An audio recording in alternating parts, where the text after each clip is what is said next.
డబ్బులుంటే దేన్నైనా కొనగలమని కొందరనుకుంటారు. కానీ అది సాధ్యం కాదు. అధికారం చేతుల్లో ఉంటే జనాదరణ సొంతం చేసుకోవచ్చని కూడా భ్రమపడుతూ ఉంటారు. అది అయ్యేది కాదు. ప్రజల అభిమానాన్ని చూరగొనాలంటే వారి మనసుల్లో మనదైన బలమైన ముద్ర వేయాలి. అలా ముద్ర వేయాలంటే ప్రజలకు మేలు చేసే పనులు చేసుండాలి. ఏమీ చేయకుండా అన్నీ చేసేసామని చెప్పుకుంటే జనం మెచ్చరు. ఈ చిన్న లాజిక్ని ఎందుకో కానీ చంద్రబాబు నాయుడు అండ్ కో పదే మిస్ అవుతూనే ఉన్నారు. వైఎస్ఆర్ కాంగ్రెస్ పార్టీ అధినేత వైఎస్ జగన్మోహన్ రెడ్డి ఎక్కడికి వెళ్ళినా జనం బ్రహ్మరథం పడుతూ ఉంటారు. జగన్ ప్రతిపక్షంలో ఉన్నా, ఆయన ప్రైవేటు కార్యక్రమాలకు వెళ్ళినా కూడా జనసంద్రం పోటెత్తుతూనే ఉంటుంది. ఇదే బాబు అండ్ కోకి నచ్చంది. తన రాజకీయ వారసుడి వెన్నంటే కూడా అలా జనం పోటెత్తి రావాలని బాబు ఆశిస్తున్నారు. అందుకోసం ప్రత్యేక ఏర్పాట్లు కూడా చేస్తున్నారు. అయినా అవి వర్కౌట్ కావడం లేదు. వైఎస్ఆర్ కాంగ్రెస్ పార్టీ అధినేత వైఎస్ జగన్మోహన్ రెడ్డి రాజకీయాల్లోకి అడుగుపెట్టినప్పటి నుంచి కూడా ఆయన ఎక్కడికి వెళ్లినా అశేష సంఖ్యలో జనం తరలి రావడం పరిపాటి అయింది. తన తండ్రి మరణానంతరం ఆ వార్తను తట్టుకోలేక గుండెలు ఆగి ప్రాణాలు కోల్పోయిన వారి కుటుంబాలను పరామర్శించేందుకు జగన్మోహన్ రెడ్డి ఓదార్పు యాత్ర చేపట్టారు.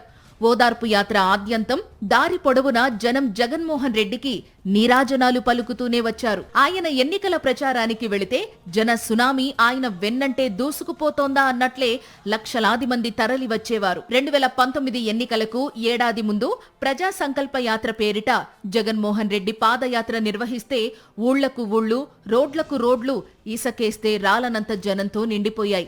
జననేతను ఆశీర్వదిస్తూ ముందుకు సాగాయి. గత ఎన్నికల్లో వైఎస్ఆర్ కాంగ్రెస్ పార్టీ అధికారంలోకి రాలేకపోవచ్చు, కానీ 40% మేరకు ఓట్లు ఇచ్చి జనం మీ వెన్నంటే ఉన్నామని జగన్మోహన్ రెడ్డికి సంకేతమిచ్చారు. 2024లో కూటమి అధికారంలోకి వచ్చింది. ప్రతిపక్ష నేతగా జగన్మోహన్ రెడ్డి ఉన్నారు. ప్రభుత్వం అన్ని వర్గాల రైతులను సంక్షోభంలోకి నెట్టేయడంతో జగన్మోహన్ రెడ్డి రైతులను పరామర్శించడానికి వెళ్లారు. మిర్చి మార్కెట్ యార్డ్ అయినా, మామిడి రైతుల పరామర్శ అయినా ఒక్కటే. జగన్మోహన్ రెడ్డి వస్తున్నారని తెలిసి ఆ ప్రాంతాల్లో జనసంద్రం పోటెత్తింది. ఈ జనాన్ని చూస్తేనే చంద్రబాబు అండ్ కోకి వెన్నులో తరగని చలి, గుండెల్లో తగ్గని భయం. అందుకే జగన్మోహన్ రెడ్డి ఎక్కడికి వెళ్లినా జనం రాకుండా అడ్డుకునేందుకు ఆంక్షల చట్టాలతో రాజ్యాంగ విరుద్ధంగా పోలీసులను మోహరిస్తూ వస్తున్నారు కూటమి పాలకులు. అయినా జనం ఆగరు కదా. చిత్రమేంటంటే కూటమి పెద్దల ఏడుపుకు తగ్గట్లే జగన్మోహన్ రెడ్డి ఎవరైనా పార్టీ నేతలు లేదా బంధుమిత్రుల పెళ్లిళ్లకు వెళ్లినా సరే జనం ఉత్సాహంతో ఉరకలెత్తుతూ అక్కడికి వచ్చేస్తున్నారు. జగన్మోహన్ రెడ్డితో సెల్ఫీలు దిగడానికి, ఆయనతో కరచాలనం చేయడానికి పోటీలు పడుతున్నారు. అరచేతిని అడ్డుపెట్టి సూర్యకాంతిని ఆపలేనట్లే అధికారాన్ని అడ్డుపెట్టి జగన్పై జనానికి ఉన్న అభిమానాన్ని అడ్డుకోలేకపోతున్నారు చంద్రబాబు నాయుడు, పవన్ కళ్యాణ్, లోకేష్ల ఆక్రోశం ఏంటంటే జగన్ కార్యక్రమాలకు ఇలా పోటెత్తే జనం తమ పర్యటనలు, కార్యక్రమాలు వచ్చేసరికి ఎందుకు మొహం చాటేస్తున్నారో అర్థం కావడం లేదు. దాన్ని అస్సలు తట్టుకోలేకపోతున్నారు. జగన్ను అడ్డుకోలేకపోతే అడ్డుకోలేకపోయాం, మన లోకేష్ కార్యక్రమాలకు జనం పోటెత్తేలా చేస్తే సరిపోతుంది కదా అని అనుకున్నారో ఏమో, కానీ తాజాగా కొన్ని విన్యాసాలు చేశారు కూటమి పెద్దలు. అధికారాన్ని, డబ్బులను వినియోగించి అయినా లోకేష్ సభలను సూపర్ హిట్ చేయాలని డిసైడ్ అయ్యారని పార్టీ వర్గాల్లో ప్రచారం జరుగుతోంది. తాజాగా అల్లూరి జిల్లా పాడేరులో మాజీ మంత్రి కిడారు శ్రావణ్ వివాహం జరిగింది. ఈ పెళ్లికి party working president Nara Lokesh వచ్చారు. అయితే లోకేష్ అక్కడ ల్యాండ్ అయిన వెంటనే ఆయనకు ఘనస్వాగతం పలకడంతో పాటు వేలాదిగా జనం పోటెత్తి వచ్చేలా చేయడానికి కూటమి పాలకులు విశ్వ ప్రయత్నాలే చేశారు. చుట్టుపక్కల నియోజకవర్గాల నుండి పెద్ద సంఖ్యలో జనాన్ని తరలించాల్సిందిగా అమరావతి నుంచి టీడీపీ నేతలకు ఆదేశాలు వెళ్లాయని సమాచారం. ఇందుకోసం పెద్ద సంఖ్యలో బస్సులను ఏర్పాటు చేశారు.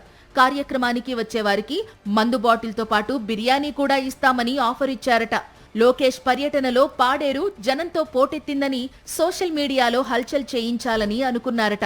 ప్లాన్ అంతా అద్భుతంగానే చేశారు, కానీ జనమే రాలేదు. జనం కోసం పెట్టిన బస్సులు ఖాళీగా వచ్చాయి. లోకేష్ వచ్చిన వెంటనే యువత సెల్ఫీల కోసం పోటీలు పడేలా సీన్ క్రియేట్ చేయమంటే కొద్దిమంది పార్టీ నేతలే లోకేష్ కు స్వాగతం పలికి మమా అనిపించారట. అనుకున్న ప్లాన్ కాస్త అటర్ ఫ్లాప్ కావడంతో టీడీపీ నాయకత్వం గుర్రుగా ఉందట. ఎందుకు విఫలమయ్యారని స్థానిక నేతలకు క్లాసులు పీకారని ప్రచారం జరుగుతోంది. అయితే అభిమానం అనేది జన హృదయాల్లో స్వతహాగా పుట్టాలే తప్ప డబ్బులతో కొనుక్కుంటేనూ, అధికారాన్ని దుర్వినియోగం చేస్తేనూ రావని విశ్లేషకులు అంటున్నారు.